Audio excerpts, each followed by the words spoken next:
Muy buenas tardes, qué gusto saludarles. Espero que tengan desde ya una semana bendecida y con éxitos. Oye, qué bueno verlos en esta noche calurosa acá en nuestra querida Guatemala. Oye, qué bueno saludarlos. Igualmente, De igualmente. saludarlo, licenciado. Buenas noches, Lick.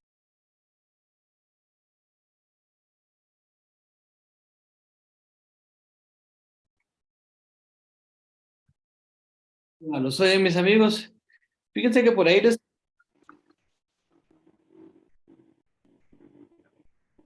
No se le escucha a Lee, que está entrecortado. No se le escucha, licenciado.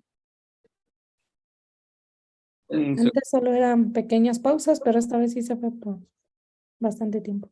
Muy bien, muy bien.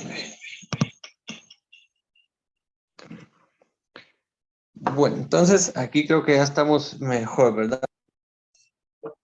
Pero bien, fíjense que les quería pedir una disculpa. Los últimos días nos hemos estado tardando un poquito más eh, para darles acceso, pero fíjense que en las últimas sesiones se han estado intentando conectar algunos usuarios que lógicamente no son usuarios de la clase. Y se intenta conectar con usuarios, por ponerles un ejemplo, Jimmy Morales, por ponerles un ejemplo. La verdad no sé ni qué pretenderán, pero no estamos haciendo nada malo al final de cuentas, ¿va? Pero por cuestiones de seguridad, tanto de ustedes como nuestra, pues estamos teniendo un poquito más de atención en el tema del acceso. Oye, por eso nos hemos estado tardando algunos minutos más en el tema del acceso y por eso quería disculparme con ustedes. Oye, pero bien, vamos entonces, mis amigos, vamos a arrancar con nuestra charla de esta tarde noche, ¿verdad?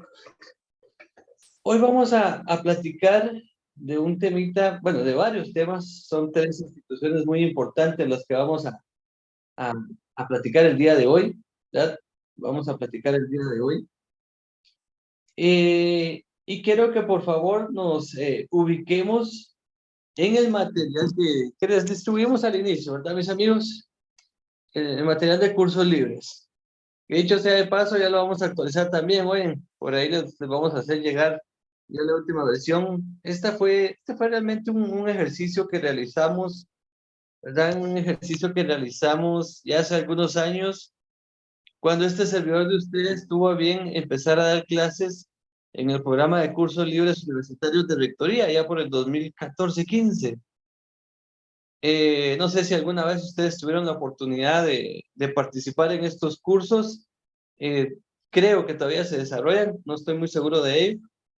Pero no se desarrollaba un curso de Derecho Administrativo y pues yo tuve, ahí sí que habían hacer la propuesta para desarrollar este curso en este espacio de cursos libres, en este programa de cursos libres, y en aquel entonces el coordinador de estos cursos era el actual decano, el licenciado Henry Arriaga, y de ahí pues empezamos adelante a trabajar muchos otros proyectos que nos han permitido pues estar en algunas esferas de incidencia. Por eso les digo que ya va a ser necesaria una actualización, pero nos sirve de mucho, mis amigos. Yo espero que les haya servido de mucho, de verdad. Pues bien, mis amigos, vamos a empezar a platicar acerca de, pues, un tema bastante importante, una institución bastante importante, muy polémica quizás en los últimos años, ¿verdad? Durante mucho tiempo esta institución estuvo al mando de una sola persona durante 3 periodos consecutivos, es decir, más o menos 15 años, ¿verdad? Dirigida por una persona, que de hecho sea de paso, pues es un docente titular de esta facultad. Pero realmente la función de esta institución resulta ser muy importante y en especial en países como el nuestro, en el cual aún se puede decir, aún se puede decir que estamos en vías de desarrollo, en vías de dejar atrás muchas situaciones o muchas circunstancias que hicieron que nuestra historia como país fuera muy marcada por conflictos de todo tipo, políticos, armados, etcétera, y esta institución resulta muy importante. Y hablamos precisamente de la Procuraduría de los Derechos Humanos. Fíjense, mis amigos, que la Procuraduría de los Derechos Humanos es una institución que realmente se encarga de la defensa de los derechos humanos. Y aquí entonces, mis amigos, tenemos que hacer una pequeña remembranza, ¿verdad? Recordar un poquito cursos anteriores, allá creo que fue en el tercer y cuarto semestre, donde ustedes miran este curso de derechos humanos. Y tenemos que hacer entonces ese recuerdo, ¿verdad, mis amigos? De cuáles son los derechos humanos, para empezar, ¿no? El derecho a la vida, a la integridad, a información, etcétera, ¿verdad? Muchos derechos que fueron establecidos después de la Revolución Francesa, ya en 1789 más o menos, y que instituciones como esta en nuestro país, como les mencionaba, resultan importantes para darle seguimiento al cumplimiento de estos temas, principalmente por parte del Estado, ¿verdad? Principalmente por parte del Estado. Realmente la institución de los derechos humanos, ¿verdad? Esa parte de velar por el cumplimiento de los derechos humanos, por supuesto también por el cumplimiento de la Constitución y de todas las leyes que garantizan los derechos humanos en nuestro país. Asimismo también, ¿verdad? A supervisar las actuaciones de la administración pública. ¿Qué quiere decir con esto? Quiere decir que la Procuraduría de los Derechos Humanos, ¿verdad? No solo se va a encargar de ver de que no se estén violando derechos que sean mínimos, sino que también puede de cierta manera fiscalizar a la administración pública, ¿verdad? Para ver si Lick, están se fue el cumpliendo audio, perdone. con su cometido, para ver si están cumpliendo con su cometido. Y la idea de que esta institución se encargue de cierta manera de fiscalizar, ¿verdad? De fiscalizar, pues es para que estos derechos o garantías mínimas sean cumplidos y respetados por el Estado a cabalidad. Y me refiero entonces a temas como educación, como salud, como seguridad, ¿verdad? Que son temas que desarrolla o que tiene el Estado la obligación de brindarnos a nosotros esos servicios públicos, pero de cierta medida también la Procuraduría de los Derechos Humanos le exige, ¿verdad?, al Estado mismo, no solo al Ejecutivo, sino que al Estado en general, el cumplimiento de estos derechos como tal. Para platicar un poquito más del tema, es necesario que nos vayamos entonces a la Constitución Política de la República y en especial, mis amigos, al artículo 273. Artículo 273. No sé si alguien nos podría apoyar dándole lectura al artículo 273, por favor, de la Constitución. Un gusto, licenciado. Adelante, Eric. Comisión y Procurador de Derechos Humanos. Perdón. Artículo 273. Comisión de Derechos Humanos y Procurador de la Comisión. El Congreso de la República designará una Comisión de Derechos Humanos formada por un diputado por cada partido político representado el correspondiente periodo. Esta comisión propondrá al Congreso 3 candidatos para la elección de un procurador, que deberá reunir las calidades de los magistrados de la Corte Suprema de Justicia y gozará de las mismas inmunidades y prerrogativas de los diputados al Congreso. La ley regulará las atribuciones de la Comisión y del Procurador de los Derechos Humanos a que se refiere este artículo. Muchas gracias, mi estimado Eric. Pues Orden. bien, cuando platicamos del tema de la Procuraduría de los Derechos Humanos y del Procurador, es necesario que hagamos ese énfasis en la Comisión de Derechos Humanos, ¿verdad?, del Congreso de la República. Cuando se elige al Procurador de los Derechos Humanos, la Comisión de los Derechos Humanos es la que se encarga de realizar la convocatoria respectiva, de recibir los expedientes, de evaluarlos, y luego de ello, ¿verdad?, y luego de ello presentar una nómina al Congreso de la República, al Pleno del Congreso de la República, para que en este Pleno se designe a la persona, ¿verdad?, que se va a encargar de dirigir la Procuraduría de los Derechos Humanos, de dirigir la Procuraduría de los Derechos Humanos. Esta comisión, mis amigos, está integrada, como bien lo establece el artículo que acabamos de leer, por un diputado por cada partido político que tenga representación en el Congreso. Es decir, aquellos partidos, ¿verdad?, que no tienen representación. Para empezar, los partidos políticos que no llegan a tener una representación en el Congreso, desaparecen, ¿verdad? Desaparecen por mandato legal. Entonces, cada partido político o cada bancada que tiene representación en el Congreso designa a un representante en esta comisión y pues esta es la que se encarga de realizar este proceso, ¿verdad? Si son 10 partidos o 10 bancadas, van a ser 10 diputados. Si son 15, 20, van a ser 15 o 20 diputados, ¿verdad? Así es como se integra esta comisión. No importa el número de personas, va a depender de la cantidad de partidos políticos que estén representados en el Congreso de la República. Ahora bien, mis amigos, como hablábamos, la Procuraduría la dirige, pues, evidentemente, el Procurador de los Derechos Humanos. El Procurador de los Derechos Humanos. Y para hablar de este personaje es necesario que vayamos y le pongamos atención al artículo 274 de la Constitución. No sé si alguien nos puede apoyar dándole lectura al 274, por favor. Artículo 274.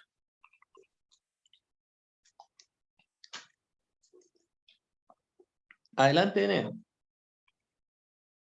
Perdón, gracias. Artículo 274. Procurador de los Derechos Humanos.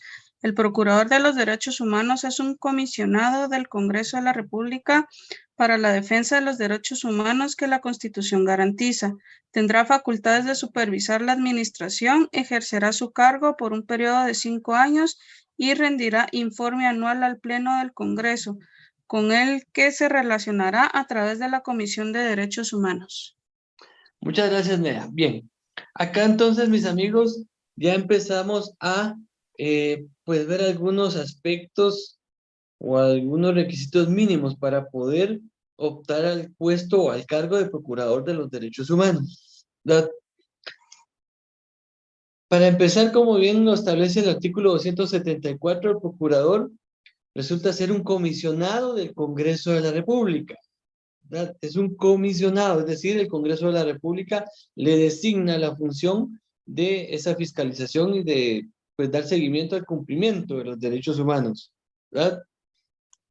Aparte de ello, establece que tendrá facultades de supervisar la administración, que era algo de lo que platicábamos anteriormente, ¿verdad? Y además, ¿verdad?, el periodo para el cual es electo, ¿verdad?, es para un periodo de 5 años, ¿verdad? Es para un periodo de 5 años, ¿verdad, mis amigos? Es para un periodo de 5 años. El Procurador de los Derechos Humanos debe rendir un informe al Congreso de la República, ¿verdad? Al Pleno del Congreso una vez al año, ¿verdad? Y este lo realizará a la Comisión de los Derechos Humanos. Él llega, presenta su informe a la Comisión de los Derechos Humanos y luego la Comisión lo traslada al Pleno del Congreso. Regularmente en el Pleno del Congreso ya no asiste el Procurador, solamente a la Comisión, ¿verdad? Como bien lo establece este artículo. Y ya en el Pleno del Congreso, pues prácticamente es de oficio que se conoce. Aparte de ello, mis amigos, el Procurador de los Derechos Humanos debe cumplir con los mismos requisitos que se establecen para los magistrados de Corte Suprema de Justicia. Es decir, ser mayores de 40 años, ¿verdad?, estar en el goce de sus derechos, tener 10 años de ejercicio profesional, ¿verdad?, ser abogado, ¿verdad?, ser abogados, recordarán ustedes que vimos esa parte, ser abogados. Esos son los requisitos para poder optar al puesto de Procurador de los Derechos Humanos. Las atribuciones del Procurador las encontramos en el artículo 275. Y ahí nos aparece, pues, un listado de las funciones principales del Procurador, que van un poquito más allá, ¿verdad? Lógicamente hay una materia que desarrolla pues el tema de las funciones y de la Procuraduría como tal. Y si se dan cuenta, mis amigos, si se dan cuenta acá en lo que leímos, pues en ningún momento hace como que mención de la Procuraduría como tal. Sin embargo, estos artículos son la base de esta institución de la Procuraduría General de la Nación. No sé si tengan alguna pregunta, mis amigos, o alguna duda.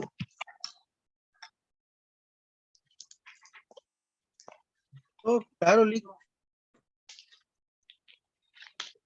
Muchas gracias. Bien, continuemos entonces, mis amigos.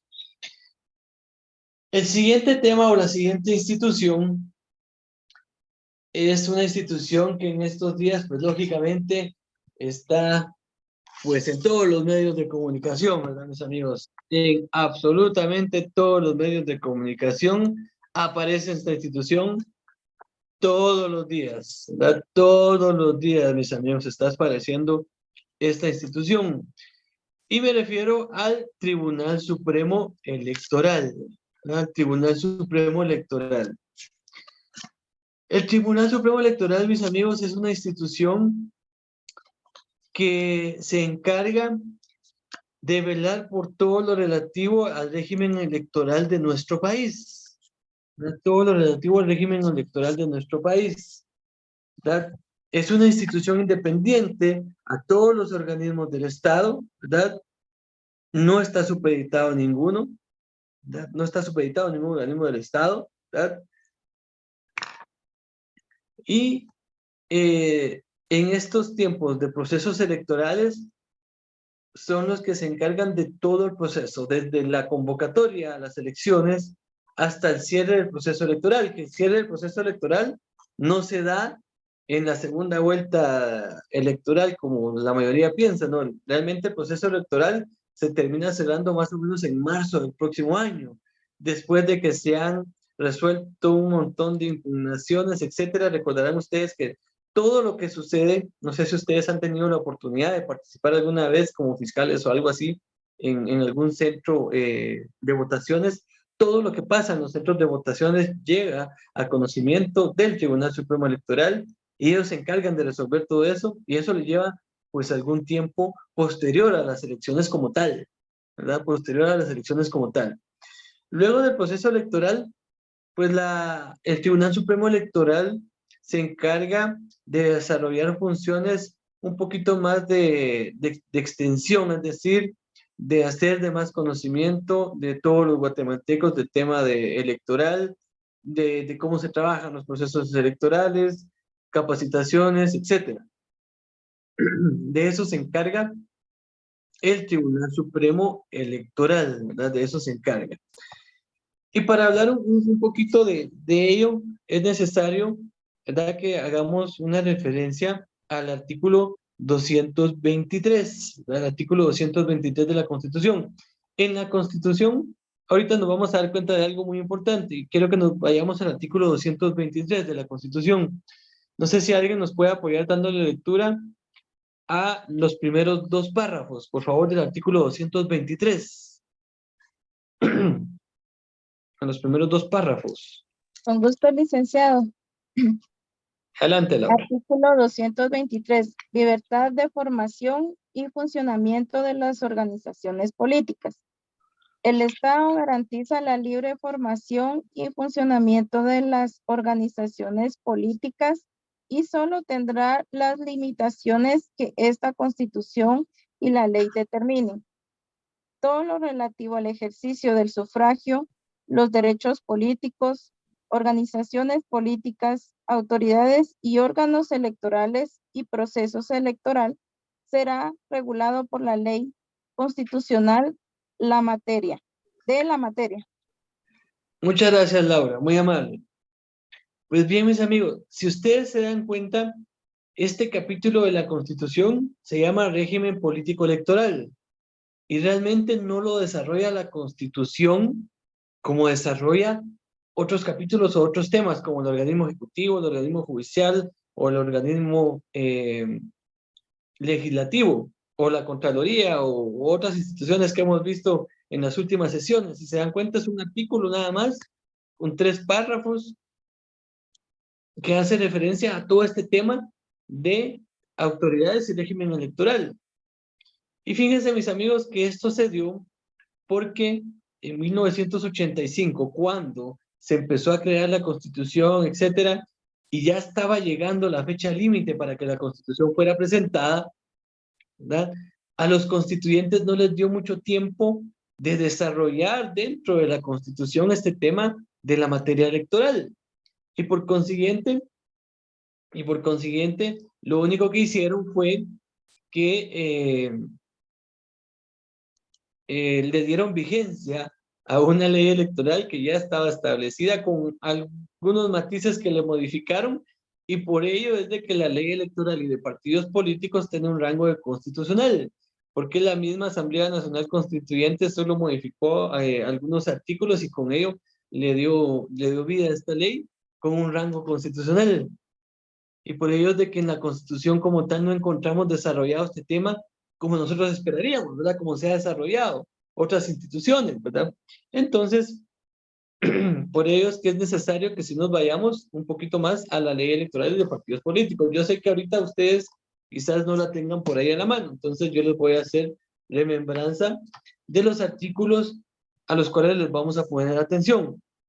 Bueno, primero, el artículo 121. Cuando ustedes ya tengan su ley, vayan a repasarla y marquen estos artículos, por favor.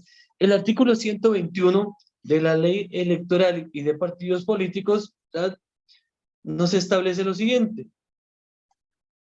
El Tribunal Supremo Electoral es la máxima autoridad en materia electoral, es independiente y de consiguiente no supeditado a organismo alguno del Estado. Su organización, funcionamiento y atribuciones están determinados en esta ley, es decir, en la ley electoral y de partidos políticos. Básicamente ese es el concepto del tema del Tribunal Supremo Electoral, ¿verdad? Que ya habíamos hablado un poquitito en el material.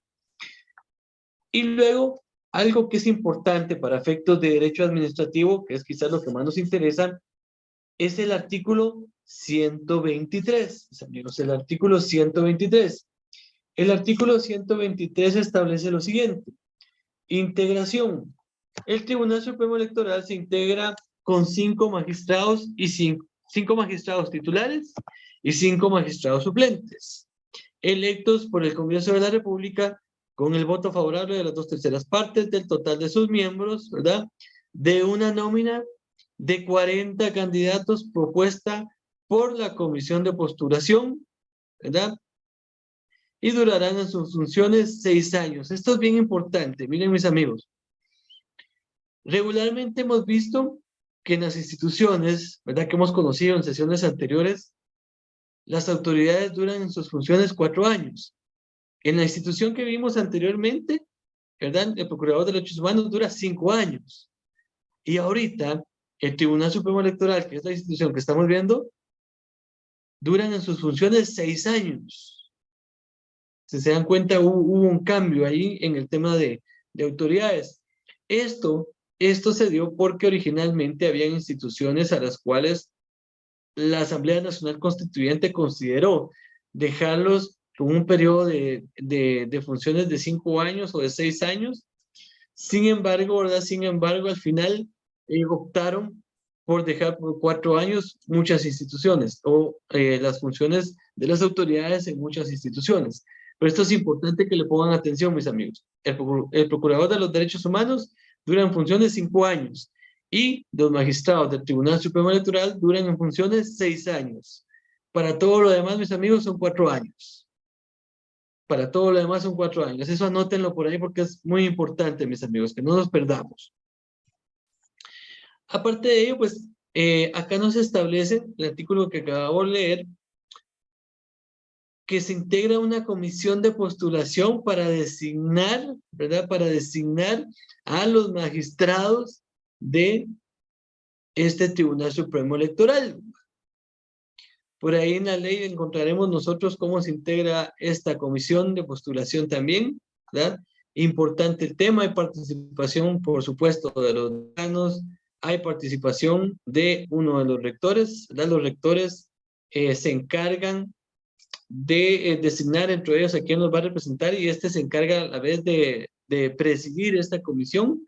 Luego están los decanos, luego están 2 designados por parte de la Asamblea del Colegio de Abogados y Notarios. Así es como se integra esta comisión. Para poder optar a ser magistrados del Tribunal Supremo Electoral, los profesionales deben cumplir nuevamente con los mismos requisitos que para poder ser magistrados de Corte Suprema, es decir, mayores de 40 años, tener más de 10 años de ejercicio profesional y estar en el libre ejercicio de sus derechos, ¿verdad? Por supuesto que hay más calidades de índole académico y profesional y humano que se califican, pero básicamente estos son los requisitos para poder optar al cargo de magistrados del Tribunal Supremo Electoral. Y si se dan cuenta, los requisitos para poder optar al cargo de magistrados de Corte Suprema de Justicia se repiten para Procurador de los Derechos Humanos, también ahorita para Tribunal Supremo Electoral, y en la sesión anterior también vimos por ahí, ¿verdad? El tema de fiscal general, que también debe cumplir con esos requisitos, y también el tema del Procurador General de la Nación, que también debe cumplir con esos requisitos. Así que es importante que los tengan bien claros y bien determinados, mis amigos. En síntesis, mis amigos, a esto es a lo que se dedica el Tribunal Supremo Electoral, y esa es la forma en que se designan los magistrados y cómo se integran. Ahora bien, ¿cómo se ejerce la presidencia en el Tribunal Supremo Electoral? Los 5 magistrados titulares se van rotando la presidencia durante los 6 años. En un periodo igual, que es más o menos de 1 año, 2 o 3 meses, que cada uno dura en el ejercicio de la presidencia, y el orden lo determina la edad de cada uno de ellos, de mayor a menor edad. Es decir, el de mayor edad ocupa la presidencia de primero, luego el que le sigue, luego el que le sigue, y así sucesivamente, ¿verdad? Hasta llegar al 5º magistrado titular, ¿verdad? Que de menor edad para ocupar la presidencia, ¿verdad? Así es como se designa el ejercicio de la presidencia dentro del Tribunal Supremo Electoral, ¿verdad? Dentro del Tribunal Supremo Electoral. ¿Alguna duda, mis amigos? ¿Alguna pregunta del TSE?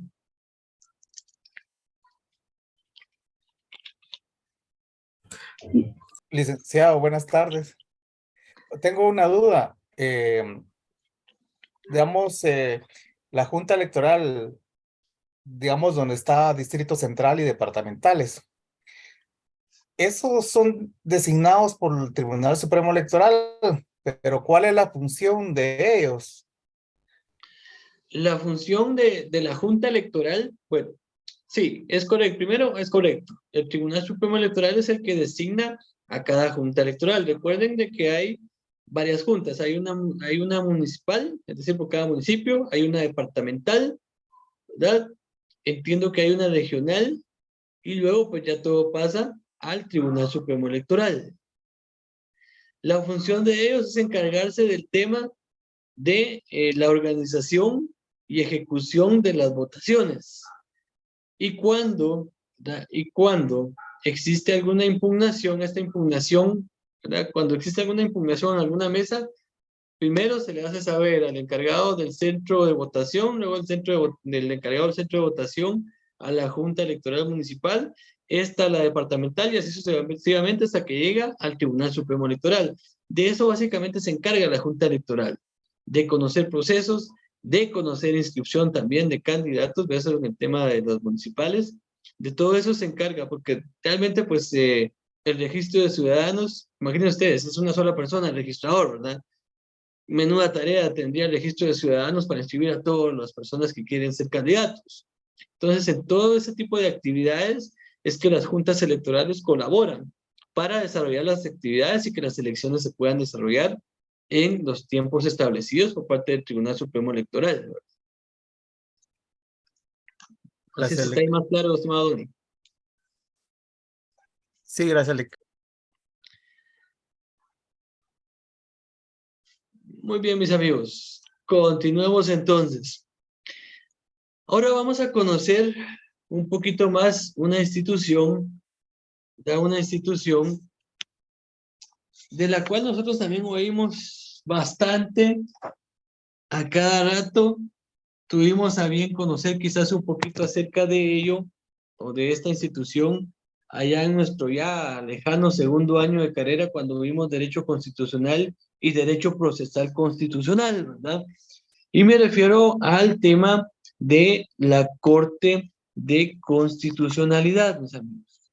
de la Corte de Constitucionalidad. La Corte de Constitucionalidad, como bien ustedes tuvieron a bien conocer, nosotros tenemos un sistema ni cerrado ni abierto, sino que tenemos un sistema mixto en materia constitucional, es decir, teníamos un organismo judicial y aparte una Corte de Constitucionalidad que es independiente de, ¿verdad? Que a pesar de que es Corte, no integra el organismo judicial, pero se encarga de velar porque la Constitución se cumpla de manera adecuada, de manera adecuada. Realmente, por definición, ¿verdad? Es un tribunal de jurisdicción privativa. ¿Por qué de jurisdicción privativa? Porque solo va a conocer cuestiones de materia constitucional. Lamentablemente en nuestro país, ¿verdad? Lamentablemente en nuestro país, tendemos a que todo lo volvemos constitucional, ¿verdad? Tendemos a que todo lo volvemos constitucional. Si tenemos cierta violación laboral, lo volvemos constitucional, penal igual, administrativo igual, civil igual, ¿verdad?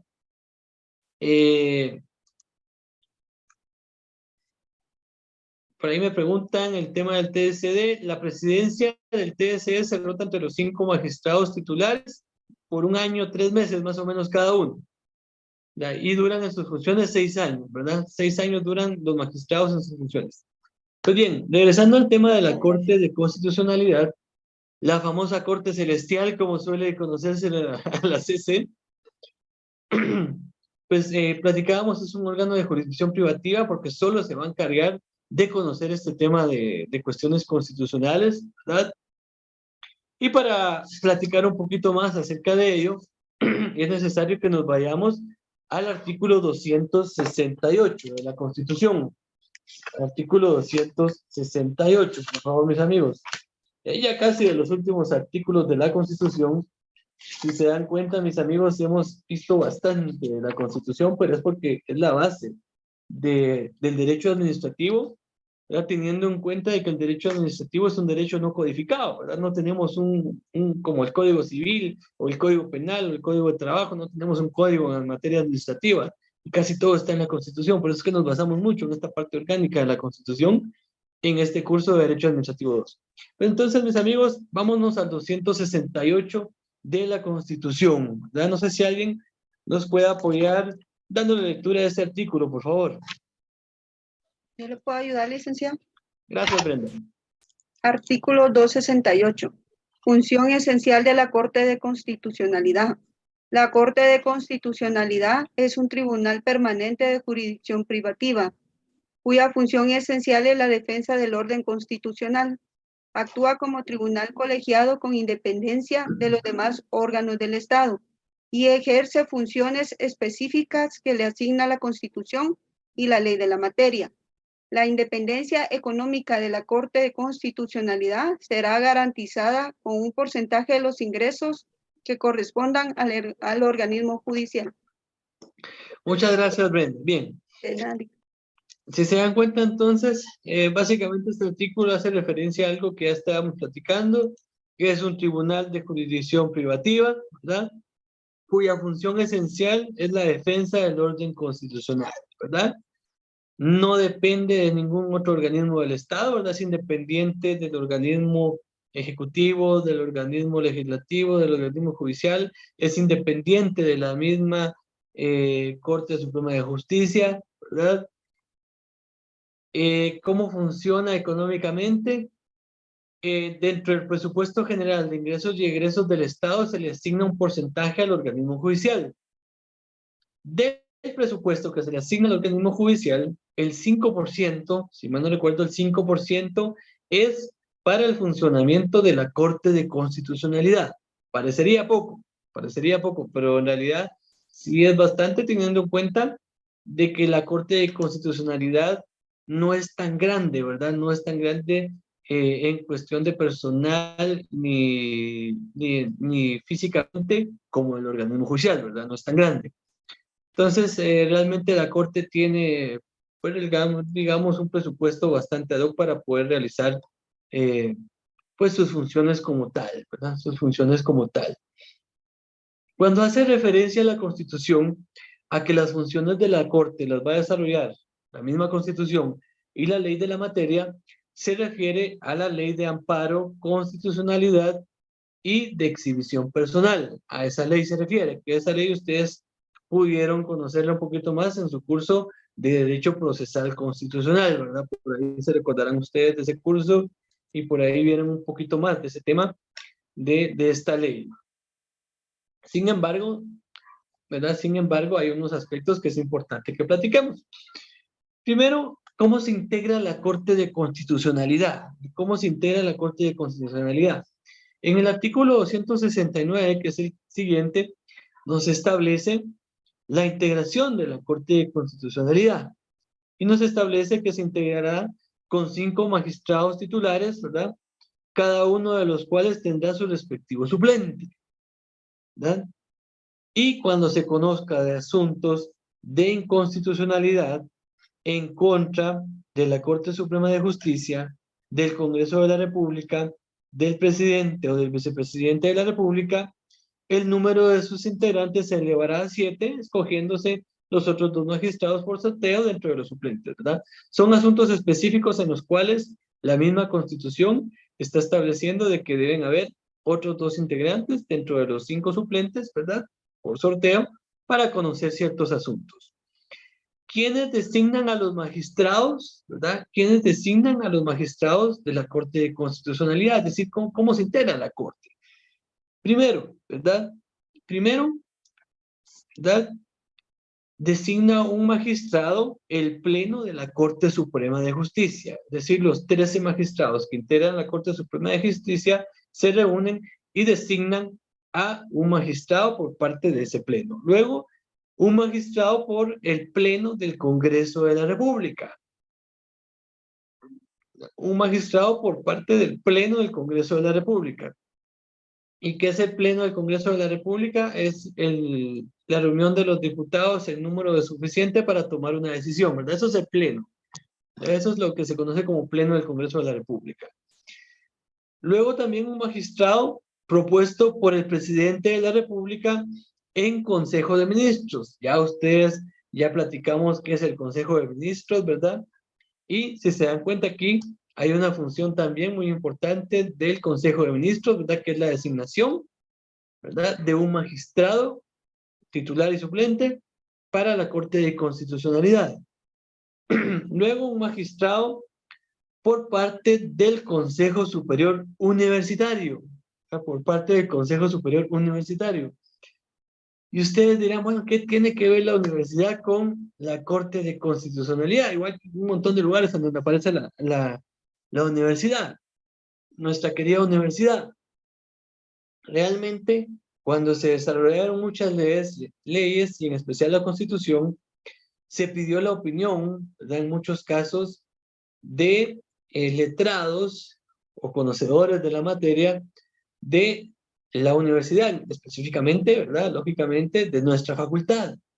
Y por ello es de que se consideró darles espacio de participación a la universidad como tal, por encargarse del tema del desarrollo de la academia y por velar principalmente por este tipo de aspectos. Por eso es que tenemos esa participación tan importante. Aparte de la designación de un magistrado titular y suplente a la Corte de Constitucionalidad, también tenemos iniciativa de ley, imagínense ustedes. Algo que no se tienen, muy pocas instituciones tienen, nosotros como universidad sí la tenemos, ¿verdad? Nosotros como universidad sí la tenemos. Pues bien, y el último magistrado, titular y suplente, es designado por la Asamblea del Colegio de Abogados. Es decir, el Colegio de Abogados realiza una convocatoria de asamblea, llegan todos y designan a quien va a ser magistrado titular y suplente por parte del Colegio de Abogados. Ahí tenemos entonces los 5 magistrados titulares y los 5 magistrados suplentes. La Corte de Constitucionalidad, es decir, los magistrados, duran en sus funciones 5 años. Anótenlo, mis amigos, márquenlo. 5 años. 5 años duran en sus funciones. Y la presidencia de la Corte se va rotando de igual manera que en el Tribunal Supremo Electoral, es decir, 1 año por cada magistrado, iniciando por el magistrado de mayor edad hasta el magistrado de menor edad. Y los requisitos para poder ser magistrados a la Corte de Constitucionalidad los establece el artículo 270. el artículo 270. Ser guatemalteco de origen, abogado colegiado, ¿verdad? Abogado colegiado.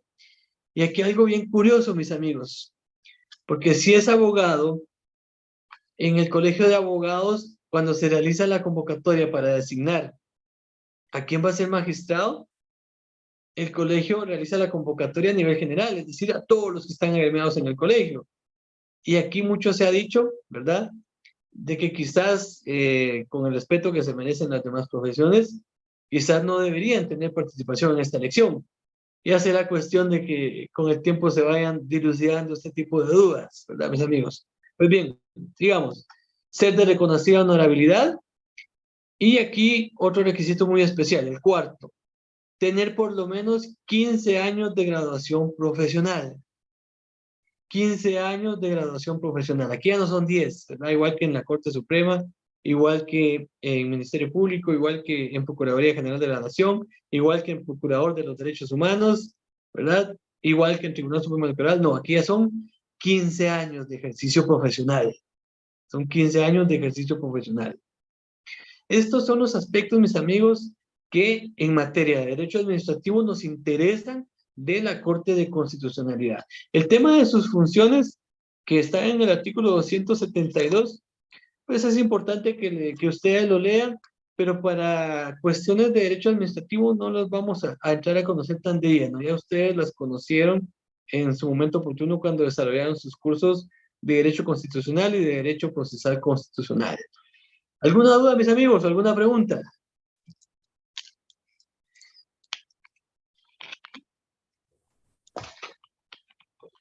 Dudas o preguntas, mis amigos, yo los escucho.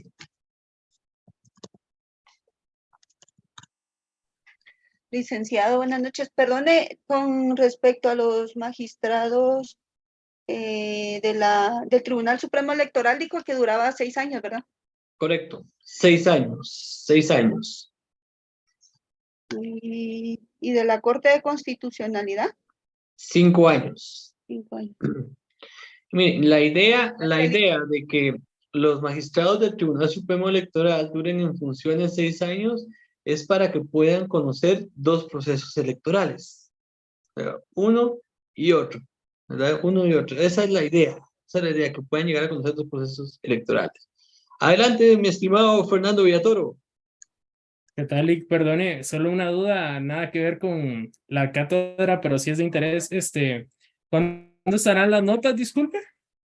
Según yo ya se las habían publicado, pero entonces ahorita mismo vamos a ver qué pasó y si no, en el transcurso de la noche se las publicamos hoy. Gracias, Lick. Buenas noches.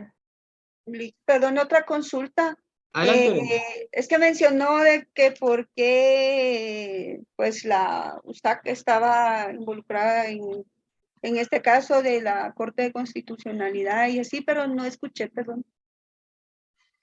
Es porque la universidad tuvo mucha participación en el desarrollo de muchas leyes, especialmente luego de que se inició la era democrática, como se les suele llamar, después de 1985.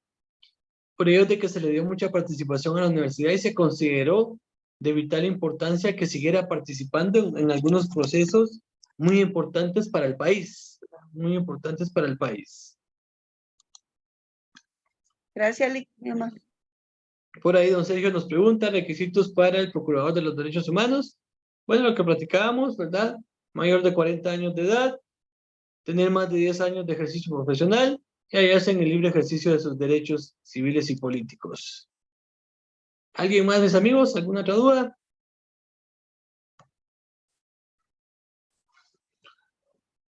Disculpe, Lick, asistencia va a haber. Mi estimado Malo, no, esta noche no vamos a tener asistencia, hoy no se preocupe. Ya estamos cumpliendo con ese tema, por eso estamos un poquito más relajados, por lo menos en estas sesiones, por lo menos en estas sesiones. Gracias, licenciado. 7:56, 57, yo les doy un par de minutos para que se tomen su cafecito y su panito antes de iniciar el otro curso. El próximo día jueves, pues ya no tenemos clase, ¿verdad? Así que espero que disfruten su descanso y de repente nos miramos el viernes ahí en el desfile Bufo. Gusto saludarlos. Una pregunta. Una pregunta. Adelante, mano. Disculpe, ¿cuándo empieza el feriado para la universidad? ¿Desde qué día? Fíjense que de manera oficial el día jueves. Este jueves. Este jueves. Ok, Es decir, licenciado. todavía Muchas gracias. Muchas gracias, Lick. Bendiciones, Bueno, Lick. Le no, agradezco mucho. Está que regresamos hasta el 11. Hasta el 11, mis hermanos, hasta el Ah, 11. ok. Gracias, licenciado. Buenas noches. Feliz noche, Saludos, Lick. saludos. Buenas noches, Gracias, licenciado. Feliz noche. Feliz noche, licenciado. Feliz noche, Lick.